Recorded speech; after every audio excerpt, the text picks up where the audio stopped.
만물 안에서 만물을 충만하게 하시는 분의 충만입니다. 아멘.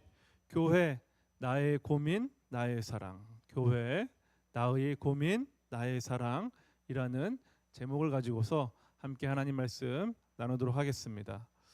오늘 제목은 제가 가장 좋아하는 작가 중에 한 명인 필립 얀시라는 분이 쓴 책 교회 나의 고민 나의 사랑이라는 책 제목을 빌려서 제목을 지어봤습니다.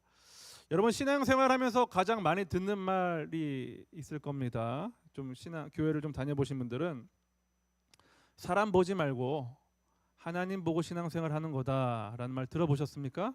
네, 많이 들어보셨죠? 듣기도 하셨고 또 성도들 간에 어려움 겪는 분들에게 이런 조언을 해주셨을 거예요. 사람 보고 교회 다니는 거 아니야. 하나님 믿고 신앙생활 하는 거지라고 아마 조언도 해보셨을 겁니다. 여러분 이 말에 대해서 어떻게 생각하십니까? 진짜 그렇다고 생각하세요? 일리가 있는 말이긴 합니다만 이 말은 교회를 다니면서 신앙생활을 오래 해봤더니 교회를 다니는 사람 믿지 못하겠다. 의지할 만한 대상이 아니다. 목사도 못 믿겠고 장로님도 못 믿겠고 또 집사님들도 못 믿겠고 오래 다닌 사람이나 조금 다닌 사람이나 교회 다닌 사람 못 믿겠더라. 이런 의미가 담겨있는 말입니다. 그래서 교회를 옮기거나 또 혼자서 신앙생활하는 분도 계시죠. 네, 많이 계십니다. 오직 힘들면 그런 선택을 할까 싶은 생각이 듭니다. 여러분 퀴즈를 하나 내겠습니다. 퀴즈입니다. 잘 맞추세요. 치과와 교회의 공통점이 있습니다. 뭘까요?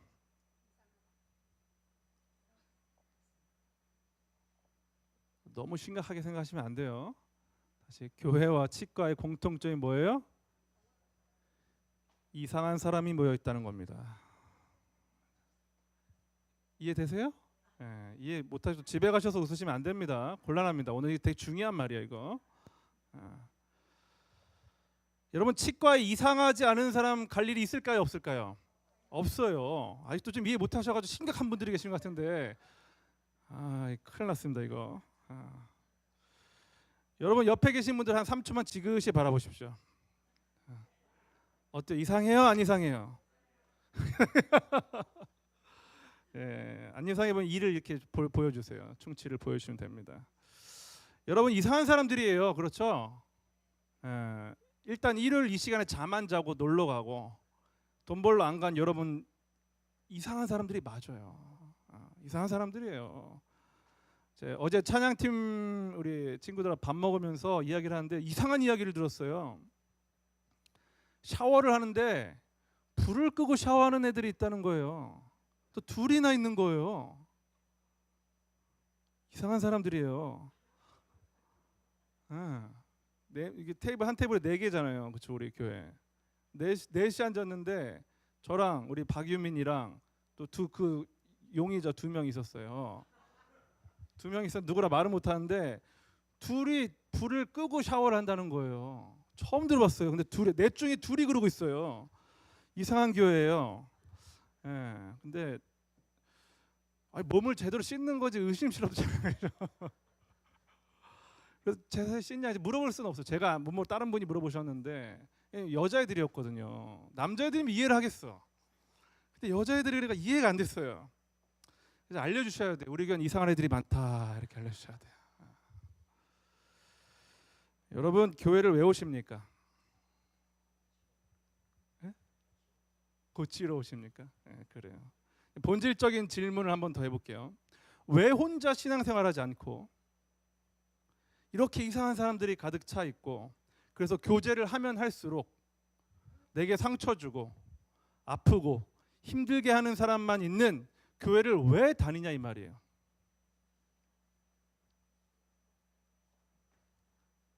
여러분 교회가 뭡니까? 교회가 에베소서 1장 22절과 23절 그리고 고린도전서 12장 27절을 같이 한번 읽어볼 텐데요. 이 두 구절에서 교회가 무엇인지에 대해서 가장 선명하게 설명하고 있기 때문에 많은 구절 중에서 좀 선택해서 읽어보도록 하겠습니다. 시작. 그리고 하나님께서는 만물을 그리스도의 발 아래 복종하게 하시고 그리스도를 만물 위에 교회의 머리로 삼으셨습니다. 교회는 그리스도의 몸이요 만물 안에서 만물을 충만하게 하시는 분의 충만입니다. 27절이요. 시작. 여러분은 그리스도의 몸이요 또한 그 몸의 지체입니다. 지금 교회를 뭐라고 소개하고 있습니까? 그리스도의 뭐라고요? 다시 한번 그리스도의 뭐라고요? 몸. 자, 23절에 보면 에베소 2장 23절에 보면은 교회는 그리스도의 몸이요라고 소개하죠. 그리고 그 앞에 뭐라고 소개하고 있어요? 교회의 머리다. 예수 그리스도께서. 그렇죠? 다시 한번 물어볼게요. 교회의 머리는 누구예요? 자, 교회 몸은 누구예요? 몸은 누구예요? 몸은 지체가 몸이란 뜻이잖아요. 누구라고요? 우리. 머리는 그리스도 예수 그리스도시고 몸은 우리예요. 그렇죠? 자, 잘 보십시오. 건물 아니에요. 건물 예배당이라고 하죠. 교회는 모임, 공동체를 이야기하는 겁니다. 그러니까 예수님을 주인으로 고백하는 성도들의 모임, 곧 공동체를 교회라고 하는 거죠. 그렇죠? 자, 성경은 머리와 몸이라는 신체 기관을 통해서 교회를 소개하고 있어요. 여러분, 몸은 없고 머리만 있다면 사람이 될 수 있을까요? 없을까요? 자, 반대로 머리는 없고 몸만 있다면 그 사람 살아있는 생명이라고 할 수 있을까요? 없을까요? 없겠죠. 자, 여러분 분명히 이제 이해하셨죠? 교회는 머리만 있어서도 안 되고 몸만 있어서도 안 되는 거예요. 저를 바라볼 때 얼굴만 바라보면 되겠습니까? 돼요, 안 돼요? 제 몸이 그렇게 별로입니까? 그러면 제 얼굴을 안 보고 몸만 보면 되겠어요? 어떻게 해야 돼요? 다 저를 볼 때 이렇게 훑어보시더라고요. 이렇게 사람들이 이렇게 훑어보시더라고요. 저도 훑어보거든요. 이렇게 머리부터 발끝까지. 사람을 볼 때 그렇게 보잖아요. 그렇죠? 여러분, 신앙생활을 하는데 예수 그리스도만 바라보고 몸인 교회를 바라보지 않는다, 성도를 바라보지 않는다, 잘하고 있는 겁니까? 잘못하고 있는 겁니까? 잘못하고 있는 거예요. 하나님만 바라보라, 이 말이 좋게 들리지만 그거 성경적인 가치관 아니에요. 지금 성경은 가르치고 있어요. 성도도 바라보라. 그렇죠? 여러분, 계속해서 우리는 C.S. 루이스의 책 스크루테이프의 편지를 통해서 성도를 흔드는 사탄의 전략을 공부하고 있습니다. 그렇다면 오늘 우리는 교회에 대해서 이야기하고 있는데 사탄은 교회를 가지고 성도들을 어떻게 흔들고 있을까요? 바로 우리가 늘 듣던 이야기, 신앙생활 하려면 사람 보지 말고 하나님만 바라봐야 된다라고 흔들고 있는 거예요. 여러분, 사탄은 교묘하게 흔듭니다. 이 말이 왜 사탄의 속임수입니까? 교회는 머리만 있는 공동체가 아니라 몸으로 구성된 성도도 있는 공동체이기 때문에 그런 거예요. 여러분, 이해가 되시죠? 이해가 안 되시면 안 돼요. 머리만 보는 사람 없잖아요. 여러분, 머리와 몸, 그걸 우리는 생명이라고 이야기합니다. 다 붙어 있어야 돼요. 그게 하나님께서 세우신 교회의 본질이고 실체입니다. 여러분, 하나님만 보고 사람은 바라보지 말라는 말에 속으시면 안 되는 거예요. 물론 사람에게 기대를 가져라 이런 말은 아닙니다. 그 연약한 인간을 보며 하나님께서 교회를 통해 세우신 그 계획에 마땅히 동참하라고 하시는 거예요. 성도를 바라봐야 돼요. 지켜봐줘야 돼요. 돌봐야 해요. 여러분, 스위스 내과 의사이자 정신의학자로 유명한 폴 트루니에라는 분이 계시는데요. 이분이 의사 선생님이시면서 작가인데 이분이 신앙생활과 관련해서 이런 말씀하셨어요. 퀴즈를 한번 내볼게요. 오늘 퀴즈가 좀 있는데 이 폴 트루니에가 한 말입니다. 혼자서 할 수 없는 것 두 가지가 있다고 합니다. 사람이 뭘까요? 혼자서 할 수 없는 것 두 가지. 맞추는 분에게 제가 오늘 1달란트 드리겠습니다. 뭘까요? 첫 번째는 결혼이고요. 두 번째는 그리스도인이 되는 것입니다. 첫 번째는 결혼이고 두 번째는 그리스도인이 되는 것이에요. 그리스도인이 된다는 것은 혼자 될 수 없는 겁니다. 여러분, 우리는 분명히 알아야 합니다. 구원은 예수님께서 십자가에서 이루신 사건을 개인이 고백함으로 그 구원에 참여하는 거예요. 그렇죠? 그렇지만 그리스도인이 된다는 것은 혼자서는 될 수 없는 겁니다.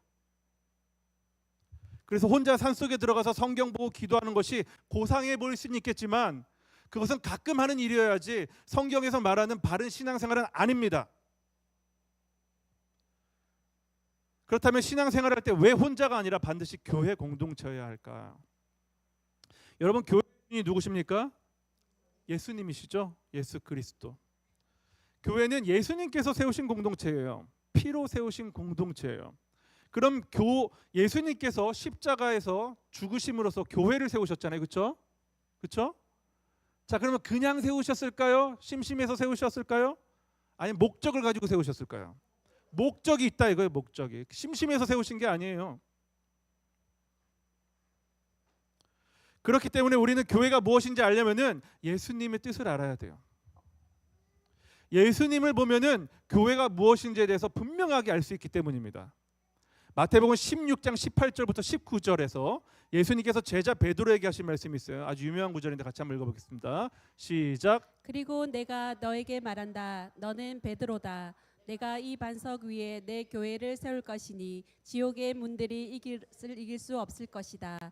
내가 내게 하늘나라의 열쇠들을 줄 것이다. 무엇이든 내가 땅에서 매면 하늘에서도 매일 것이요 내가 땅에서 풀면 하늘에서도 풀릴 것이다. 자, 내가 이 반석 위에 뭘 세울 것이니? 교회를 세울 것이니. 공동체를 이야기하죠. 뭐 하는 거라고요?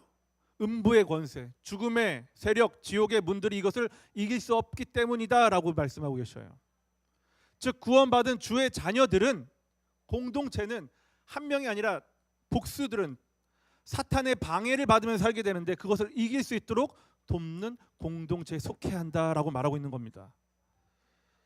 여러분 또 볼게요. 예수님은 하나님의 아들로서 죄인들을 구원하시기 위해서 이 땅에 오셨고 십자가에서 죽으시고 3일 만에 부활하셨습니다. 그렇죠? 이것이 예수님께서 구원을 하기 위해서, 이루기 위해서 하신 일이에요. 여러분 이 부분을 한번 잘 생각해 볼게요. 예수님께서 십자가에서 구원을 이루시기 위해서 다른 사람이 필요합니까? 필요하지 않습니까? 필요 없죠.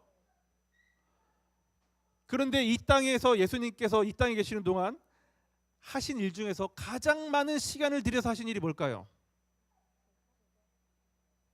가장 많이 하신 일, 제자들과 함께 하신 겁니다. 제자들과 하신 거예요. 여러분 제자들 12명, 한 명 아니고 12명 공동체를 세우셨어요. 여러분 이게 교회의 원형이에요. 여러분 할 일 없으셔가지고 12명 데리고 다니셨을까요? 예수님께서? 아니면 예수님께서 능력이 부족하기 때문에 12명이 필요했기 때문에 데리고 다니셨을까요? 아니에요. 혼자 다 하실 수 있으셨어요. 근데 12명 세우셨어요. 그리고 그 예수님의 공생의 기간 동안 3년 동안에 가장 많은 시간과 많은 에너지를 투자한 게 바로 12명 제자들입니다. 필요하니까 세우신 거예요. 필요하니까. 예수님께서 십자가에서 죄인들의 죄를 속죄하시는 구원을 이루신 날 제자들 어디 있었습니까? 십자가에서 죽으신 날 제자들 어디 있었어요? 도망갔어요. 구원 이루는데 아무 도움은 되지 않았어요. 다 도망갔습니다. 그런데 예수님께서 부활하신 후에 가장 먼저 하신 일이 뭐예요? 제자들에게 가신 일이에요. 제자들에게. 왜 찾아가셨을까요? 혼내려고 찾아가셨을까요? 아닙니다. 요한복음 20장 21절을 볼게요. 20장 21절 시작. 예수께서 제자들에게 다시 말씀하셨습니다. 너희에게 평강이 있을지어다. 아버지께서 나를 보내신 것처럼 나도 너희를 보낸다. 왜 찾아가셨다고 말하고 있습니까? 보내려고 찾아가신 거예요. 아버지께서 나를 보내신 것처럼 나도 누구를? 너희가 누구예요? 제자들이자 교회입니다. 한 명이 아니라 공동체라고요. 교회의 설립자이시고 주인이신 예수님께서 말씀하시는 거예요. 예수님은 개인이 아니라 교회를 세우셨어요. 너희 그리스도인들이여 너희 교회의 혼자가 아니라 공동체로 살아내라 라고 하신 거예요. 여러분, 예수님은 우리를 구원하시고 그 구원을 잘 살아내도록 우리를 그리스도의 몸인 교회 안에 두셨습니다. 그래서 사람 보지 말고 하나님만 바라봐라라는 말은 반쪽짜리예요. 이해는 되는데, 심정적으로 이해는 돼요. 그러나 그 반쪽입니다. 몸을 봐야 돼요. 하나님께서는 우리를 하나님을 바라보도록 교회를 주셨고 그리스도를 머리로 삼아 서로를 한 몸으로 묶으셨습니다. 그게 교회예요. 머리만 보고 몸을 외면할 수 없는 거예요. 오히려 하나님은 그 몸을 통하여서 나를 깎고 훈련하고 사랑하게 하시며 그리스도를 닮게 하시는 겁니다. 여러분, 그리스도만 바라보면 닮지 못해요. 서로가 필요해요. 여러분, 예수님은 혼자서 기도 많이 하는 사람을 그리스도인이라고 말씀하지 않으셨어요. 요한복음 13장 34절부터 35절입니다. 같이 읽어볼게요. 시작. 내가 너희에게 새 계명을 준다. 서로 사랑하라. 내가 너희를 사랑한 것 같이 너희도 서로 사랑하라. 너희가 서로 사랑하면 이로써 모든 사람들이 너희가 내 제자임을 알게 될 것이다. 내가 너희에게 새 계명을 준다라고 말씀하시죠. 누구에게요? 너희에게. 공동체죠. 교회입니다. 제자들입니다. 근데 누가 제자라고 그랬어요? 혼자 기도 많이 하는 사람? 성경 많이 보는 사람? 어떤 공동체? 서로 사랑하는 사람이 제자라고 말씀하셨어요.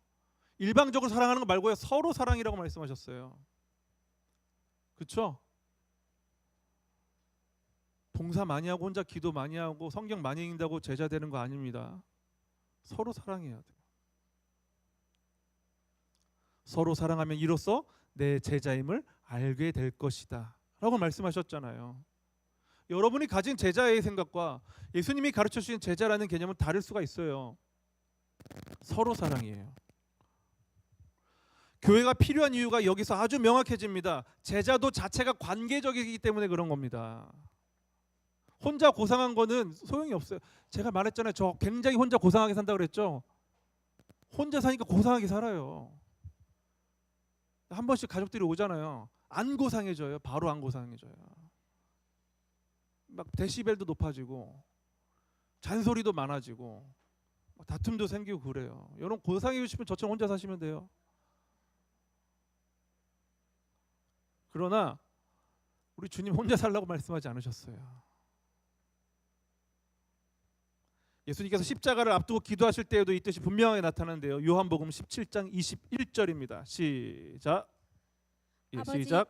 아버지께서 내 안에 계시고 내가 아버지 안에 있는 것 같이 그들도 모두 하나가 되게 하시고 그들도 우리 안에 있게 해 아버지께서 나를 보내셨다는 것을 세상이 믿게 하소서. 여러분, 예수님께 기도하셨어요. 그렇죠? 기도하셨는데 기도 내용이 이거예요. 성도가 하나 되게 하는 것.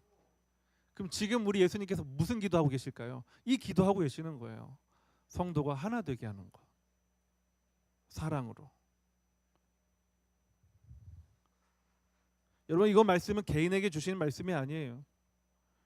그들 공동체 교회에게 주시는 말씀입니다. 예수님은 제각각 잘 믿게 해주십시오라고 기도하지 않으셨죠? 지들 따로따로 잘 믿게 해주십시오 주님 이렇게 하지 않으셨어요.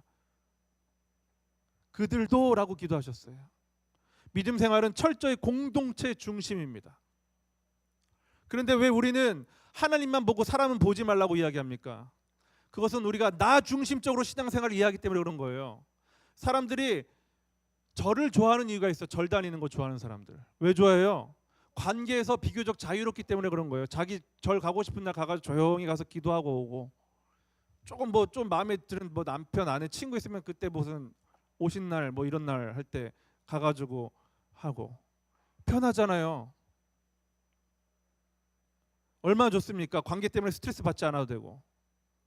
그런데 교회는 그렇지 않다 이거예요. 교회는 그룹으로 묶고 구역으로 묶고 셀하고 하여튼 피곤하게 해요. 피곤하게. 그러다 보니까 내 기준으로 좋은 사람과 좋지 않은 사람, 쓸모 있는 사람과 쓸모 없는 사람, 이익이 되는 사람과 이익이 되지 않는 사람으로 타인을 바라보게 되는 거예요. 누구 중심적으로 보고 있어요? 나 중심적이라고요. 그리스도 중심으로 보는 게 아니라, 성경 중심으로 이해하는 게 아니라 나 중심으로 상대를 이해하고 있어요. 그러니까 날 피곤하게 하는 사람 나쁜 사람, 내 걸리적거리는 사람, 나쁜 사람, 멀리하고 싶은 사람 이렇게 이해한다고요. 여러분 제일 처음에 교회와 치과의 공통점이 뭐라고 말씀드렸죠? 이상한 사람들이 많이 모이는 곳이라고 그랬잖아요. 그렇죠? 여러분 치과 가서 의사 선생님한테 한번 이렇게 물어보세요. 의사 선생님, 왜 치과에는 이상한 사람들만 있습니까? 그럼 의사 선생님 뭐라고 대답하시겠어요? 이상한 사람이 왔네 이러겠죠. 여러분 다시 한번 옆에 계신 분들을 보면서 우리 깨닫게 해주십시오. 당신은 이상한 사람입니다. 해보세요 한번. 어? 그리고 이제 다시 바꿔서 그 중에서 제가 제일 이상한 사람입니다. 시작. 이상한 사람 옆에 제일 이상한 사람이 있는 거예요. 여러분 사탄은 이 부분을 교묘하게 파고드는 거예요. 교회는 완벽한 사람이 모이는 곳이어야 해. 야 어떻게 하나님 믿는 사람이 저럴 수가 있어. 야 네가 왜 손해보면서까지 교회를 다녀야 돼. 누구의 속임수라고요? 사탄의 속임수예요. 속아 보셨습니까? 자 다시 한번 알려주세요. 속았대요. 속았대요. 여러분 마귀는 속이는 존재예요. 속이고 있습니다. 그렇게 지금도 성도들을 속이고 있는 거예요. 여러분 성경에 어디에 완벽하고 착한 사람들이 모이는 공동체가 교회라고 소개하고 있습니까? 한 군데도 그런 데 없어요. 그건 세상에서 기대하는 바죠. 성경에서는 그렇게 안 가르친다고요. 세상에서 기대하는 바가 뭐예요? 사탄의 속임수. 속임수는 항상 그럴듯합니다. 그러나 진리와는 멀리 떨어져 있어요. 여러분 우리만 이상한 사람들일까요? 그렇지 않습니다. 다행히도. 예수님 제자들을 보십시오. 죄다 하자 있는 사람들이에요. 성격도 이상하고요. 욕심도 그득그득합니다. 예수님 십자가 지러 가신다는데 자기가 옳은 1등 하겠다 2등 하겠다 이거 갖고 싸우고 있어요. 예수님 죽으러 가겠다 하시는데. 그래서 믿음이 좋았느냐? 믿음도 안 좋았어요. 예수님한테 넌 믿음이 없다고 핀잔도 들었습니다. 이게 교회예요. 여러분 신약 성경 아세요? 신약 성경? 신약 성경은 거의 다 편지로 이루어져 있는데요. 그러니까 보내는 대상이 있잖아요. 그렇죠? 그다음에 이 편지 누구에게 보내는 거예요? 대부분이 다 교회에 보내는 거예요. 사복음서도 마찬가지입니다. 마태, 마가, 누가, 요한복음 다 그들의 공동체에게 보내는 거예요. 저 사도행전, 로마서, 고린도, 전후서, 갈라디아서, 에베소서 이런 거 있잖아요. 그렇죠? 누구에게 보내는 거예요? 교회에 보내는 거예요. 교회에. 개인에게 보내는 편지도 있지만 대부분이 신약 성경의 대부분이 교회에 보내는 편지예요. 사복음서까지. 그리고 신약 성경의 마지막을 장식하는 요한계시록도 교회에 보내는 편지입니다. 여러분 신약 성경을 보면은 교회의 문제가 감춰 있지 않아요. 다 문제 있는 교회들 다. 분열과 다툼, 거짓 가르침, 음행, 질투, 차별, 은사, 경쟁. 실제 공동체에서 생긴 수많은 문제를 복음 안에서 다루는 책들이 신약 성경입니다. 신약 성경. 거기 괜찮은 사람들의 모델이 없습니다. 다 하자 있고 이상한 사람들이 있는 그걸 보여주는 게 신약 성경이에요. 여러분 요한계시록을 보십시오. 요한계시록에 처음에 7교회가 등장합니다. 7교회 그렇죠? 7교회에 편지한다 그러잖아요. 그리고 그 7교회에 대한 칭찬과 책망이 다 기록되어 있어요.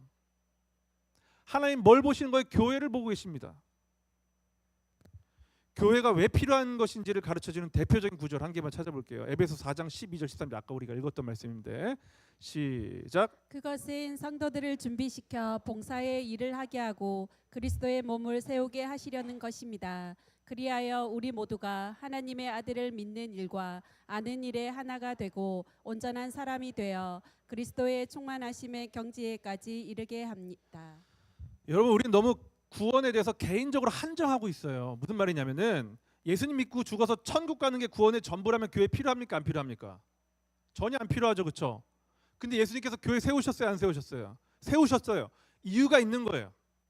뭐라고 이야기하고 있어요? 그리스도의 충만하심에 이르기까지 하기 위해서 교회를 세웠다고 말하고 있잖아요. 그리스도의 충만하심에 이르는 게 우리 교회를 세운 목적입니다. 죽어서 천국 가는 게 목적이 아니에요. 그거는 단편적인 거예요. 우린 구원을 더 폭넓게 이해해야 돼요.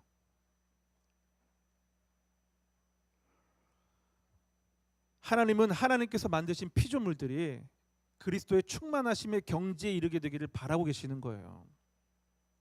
완벽하게 되진 않겠지만 그런 성화의 그런 영화로운 모습에 완전히 이루어지진 않지만 그 성화의 과정들을 이 땅에서 교회를 통하여서 이루어내라고 하시는 겁니다. 그래서 교회가 필요한 거예요. 교회 예수 그리스도의 충만하심의 경지에 이르기까지. 그것은 혼자서 성경 읽고 혼자서 기도하고 혼자서 뭐 도를 깨닫고 해서 이루어지는 게 아닙니다. 부닥치면서 이루어지는 거예요. 부닥쳐지면서. 우리 14절부터 16절까지 말씀 또 읽어볼게요. 에베소서. 자, 시작. 우리는 이 이상 더 어린 아이로 있어서는 안 됩니다. 우리는 인간의 속임수나 간교한 술수에 빠져서 온갖 교훈의 풍조에 흔들리거나 이리저리 밀려다니거나 하지 말아야 합니다. 15절도요. 계속. 우리는 사랑 안에서 진리를 말하면서 모든 면에서 자라나서 머리이신 그리스도에까지 이르러 합니다. 그리스도가 머리이심으로 온몸은 여러 부분이 결합되고 서로 연결되어서 각 부분이 그 맡은 분량대로 활동함을 따라 각 마디로 영향을 공급받고 그 몸을 자라게 하여 사랑 안에서 스스로를 세우게 합니다. 우리 주님은 교회 안에서 성장이 이루어진다라고 말씀하고 계시고 있습니다. 믿으십니까? 이 말씀은 우리 주 예수 그리스도께서 주신 말씀이잖아요. 성령을 통하여서. 여러분, 성장은 아픈 겁니다. 근육 키우려면 아픕니까 안 아픕니까? 아파요. 제가 키가 183.7인데 제가 자주 말씀드렸잖아요. 중2에서 중3 1년 동안에 키가 27cm가 컸어요. 성장이 천천히 이루어지면 통증이 안 느껴지는데 한 달에 2cm씩 커봐요. 그러면 어떻게 되겠는가? 아파요. 엄청 아파요. 관절이랑 내장까지 고장납니다. 눈도 나빠지고 간도 나빠지고 허리도 나빠지고 살도 다 터지고. 성장은 아픈 거예요. 아프지 않고 성장할 수 있겠습니까?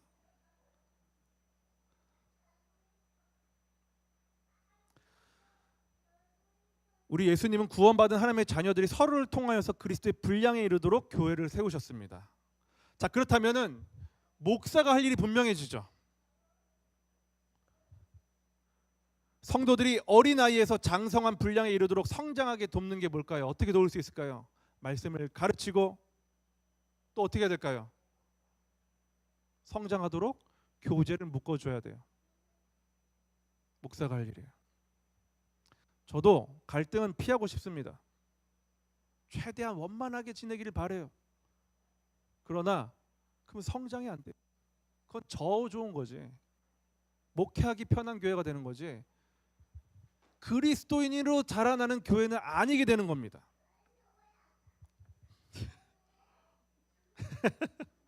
방언을 하시네요, 우리.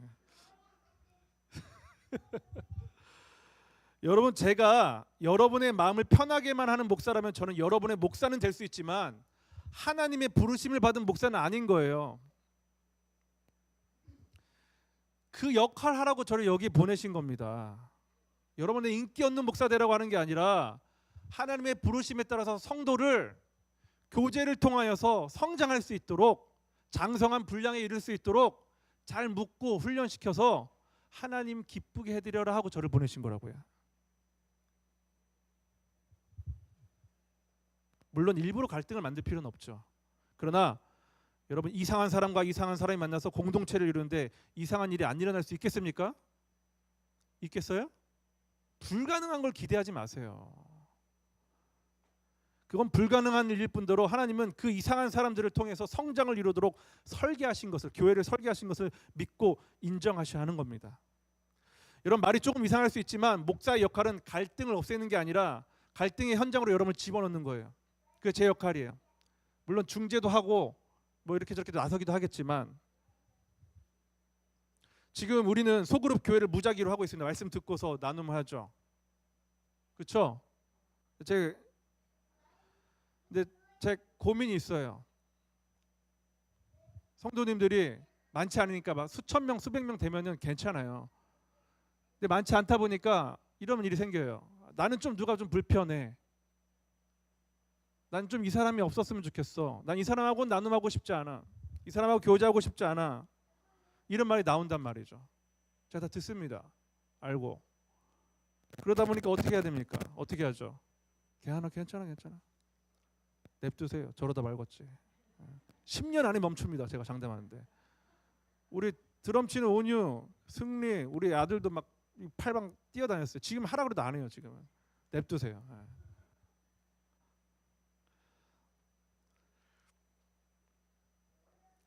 마치 저희 목회를 하잖아요. 계속. 초등학교 새 학기가 시작될 때 보는 것 같아요. 뭐냐면은 부모님들이 새 학년 올라가게 되면은 자녀들 뭘 기대해요? 좋은 선생님, 좋은 친구들 만나게 해주세요. 기대하잖아요. 그래서 좀 힘 있는 부모님들은 어떻게 해요?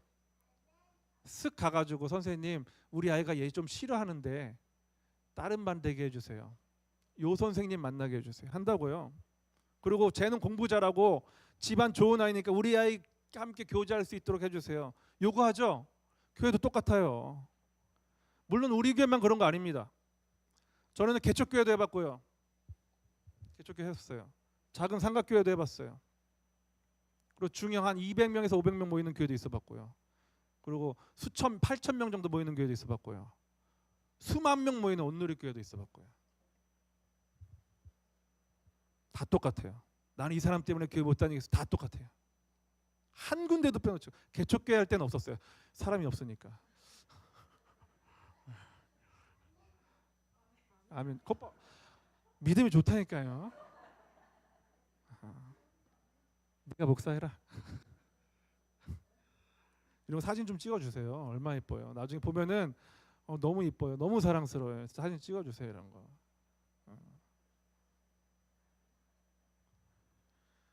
나는 이 사람 때문에 교회 못 다니겠어요. 물론 얼마나 힘들면 그런 말씀하실까 이해가 돼요. 여러분 저도 신앙생활 했는데 저도 상처 안 받아봤고 모진 말 안 들어봤겠습니까? 그랬겠어요? 아니죠. 그리고 그런 갈등과 어려움들을 극복해 보려고 얼마나 고민하고 기도했겠습니까? 이해합니다. 잘 해보려고 시도도 해봤겠죠. 사랑하는 성도 여러분, 그러나 끝내 극복하셔야 됩니다. 극복하셔야 된다고요.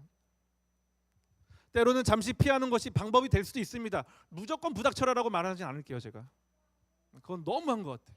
때로는 피하는 것도 괜찮아요. 때로는 약간의 거리를 두는 것도 필요해요. 그러나 끝내 극복하셔야 돼요. 최악의 경우에 교회를 옮기는 결정을 하실 수도 있을 겁니다. 그러나 그 교회 가셔서 똑같은 문제 겪습니다. 왜요? 거기도 이상한 사람이 있어요. 아멘이라잖아요. 이상한 사람 있다 아멘 하잖아요. 여러분 이상한 사람 피한다고 해서 그 교회에 이상한 사람이 없을 거라고 생각하면 큰 착각이에요. 그리고 그 교회에 가장 큰 문제가 생깁니다. 제일 이상한 사람이 새로 들어왔거든요.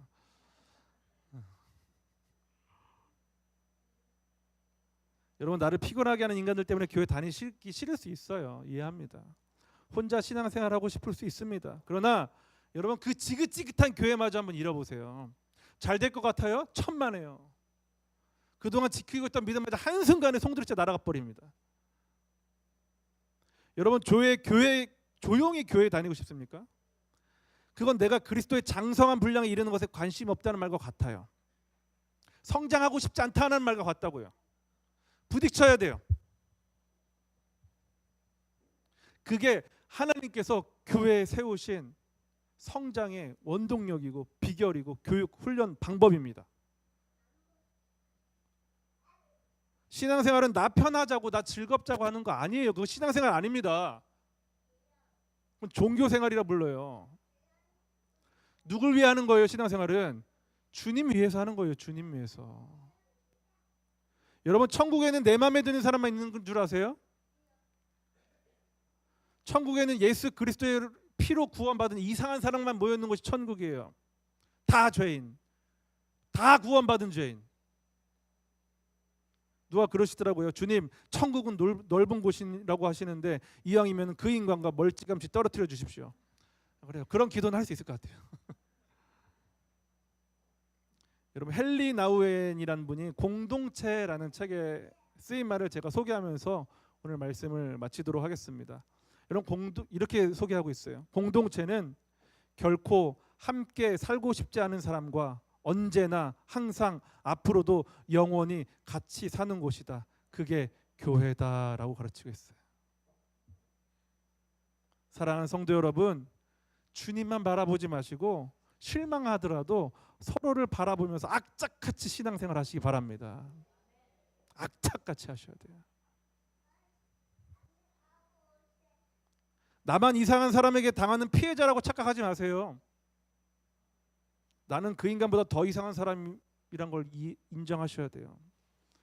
여러분 상처받았다고 말하는 사람들 특징이 뭔지 아세요? 상처를 그렇게 주고 다녀요. 상처받은 그 가시로 인해 가지고 삐뚤어져 가지고 안타까운 건데 그렇게 다른 사람 찌르고 다녀요. 난 너 때문에 상처받았어. 그 사람 안 줬어요. 분명히 받아 안 준 건데 자기가 받은 건 자기 감정이기 때문에 그걸 찌르고 다닌다고요. 자기 상처 준지 몰라요. 이 사람 평생 피해자로 살아요. 여러분 그 사람 가해자예요. 여러분 피해자인 줄 아세요? 가해자예요. 여러분 존재 자체가 가해예요.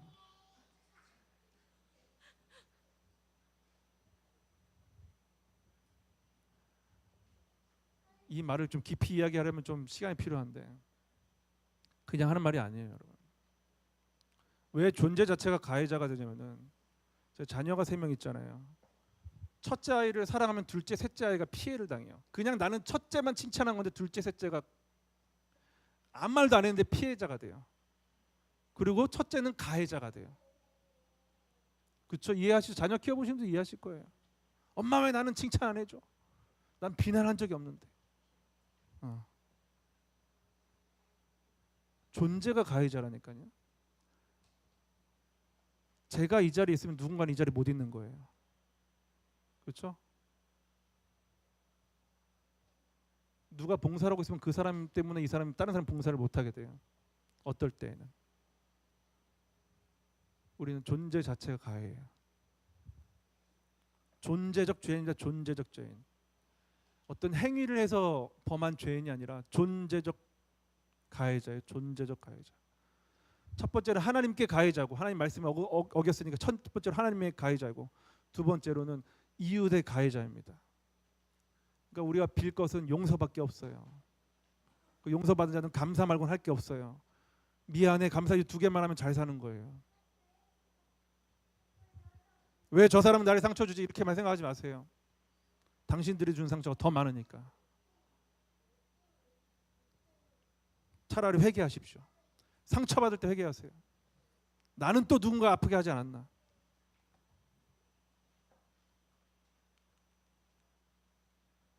그렇게 우리는 서로를 통하여서 자라난다는 사실을 배우고 또 인정하시면서 주님께서 머리가 되시고 우리를 몸으로 세우신 주님의 뜻에 따라서 살아가는 저와 여러분 될 수 있기를 우리 주 예수 그리스도 이름으로 축원합니다. 우리 다 같이 자리에 일어나셔서 우리에겐 소원이 하나 있네 함께 찬양하겠습니다. 싱어 나와. 너 나와. 빨리 나와 알았어.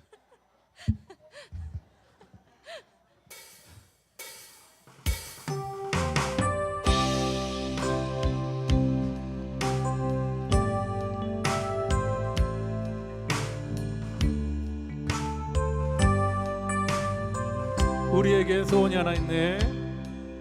우리에게 소원이 하나 있네. 주님 다시 오실 그날까지. 주님 다시 오실 그날까지 우리 가슴에 새긴 주의 십자가 주의 십자가 사랑 나의 교회를 사랑케 하네. 주의 교회를 향한 우리 마음, 주의 교회를 향한 우리 마음, 희생과 포기와 가난과 고난 하물며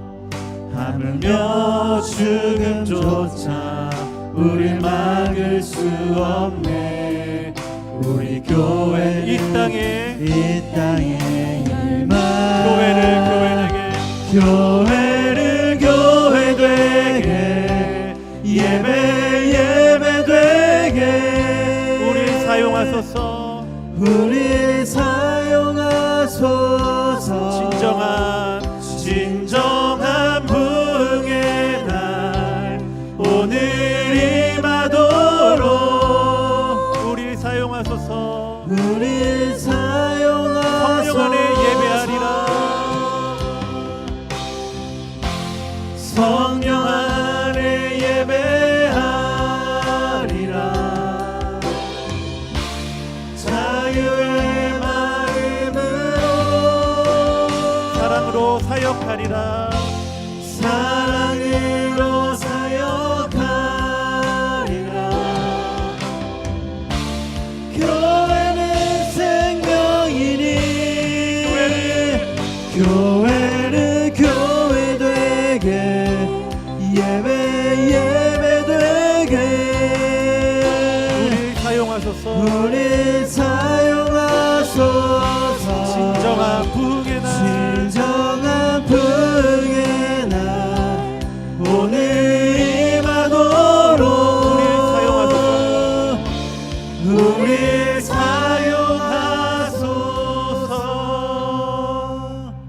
기도하겠습니다.